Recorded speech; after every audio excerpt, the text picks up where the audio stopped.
പിന്നെ ഞങ്ങൾക്ക് പൊതുവേ ഉള്ളൊരു ആക്ഷേപമുണ്ട്. അതെന്താന്ന് വെച്ചാൽ യവന്മാർ ഭയങ്കര ശബ്ദമാണ്.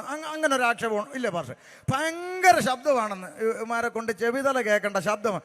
പക്ഷെ ഞാൻ ഒന്നുകൂടെ ഒന്ന് പഠിച്ചു നോക്കിയപ്പോൾ ആ ആക്ഷേപത്തിലും വലിയ കഴമ്പൊന്നും ഇല്ല. അതിൻ്റെ കാരണം ഗുണ്ട് പൊട്ടിക്കുന്നവൻ, ഓലപ്പടക്കം പൊട്ടിക്കുന്നവനെ നോക്കി ശബ്ദമാണെന്ന് പറയുന്നത് ഈ വല്ല കാര്യമുണ്ടോ? അവൻ പൊട്ടിക്കുന്ന ഗുണ്ട്, നമ്മൾ ഓലപ്പടക്കം.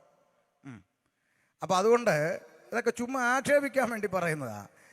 അങ്ങനെ ഒന്നും ഇല്ല, ശ്രദ്ധിച്ചോണം. അല്ല, കാരണം എന്തെന്നറിയോ ഞാൻ പറഞ്ഞത്, നമ്മൾ ഒത്തിരി തെറ്റിദ്ധാരണകളുണ്ട് സഹോദരന്മാരെ.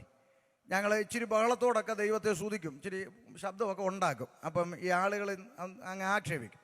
ഈ ബഹളം വരുന്നതിൻ്റെ കാര്യം കൂടെ എന്തെന്നറിയാമോ? ഈ മരണ വീട്ടിൽ കിടന്ന് ആരും ഒച്ച വെച്ച് തുള്ളുവോ? ഇല്ല. സന്തോഷമുള്ള കല്യാണ വീട്ടിലൊക്കെ കിടന്ന് ഡാൻസ് കളിക്കും.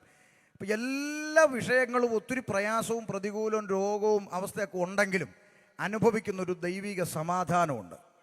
ആ സന്തോഷത്തിലായി പാടിപ്പോകുന്നത്. സന്തോഷമാണ്, ദൈവത്തെ അറിഞ്ഞതിൻ്റെ സന്തോഷമാണ്. പിന്നെ മാന്യമായ വസ്ത്രം ധരിച്ചാണല്ലോ, അല്ലാതെ തുണിയില്ലാതെ ഓടെ കിടന്ന് തുള്ളുവല്ലല്ലോ.